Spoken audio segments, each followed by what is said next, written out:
Mga ka-striker, para lang sa inyo, itong Shop With Us na ito, hindi legit ito na online seller. Kasi umorder ako dito ng Valve CCTV camera ng B380. Akala ko legit, kaya sinubukan ko. Yung i-deliver sa akin items, iba. Makikita nyo mamaya kung ano yung i-deliver sa akin. Kaya maging aware kayo dito mga striker, huwag kayong umorder dito kasi sayang lang yung pera ninyo. Sinubukan ko lang naman ito kasi akala ko legit. So ito yung details ko, pinakpan ko na lang.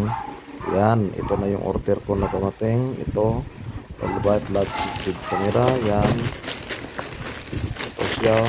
Yan na ang binigay sa akin, dalawang wet wipes sa halagang 799 pesos. Napakamahal ng wet wipes na ito.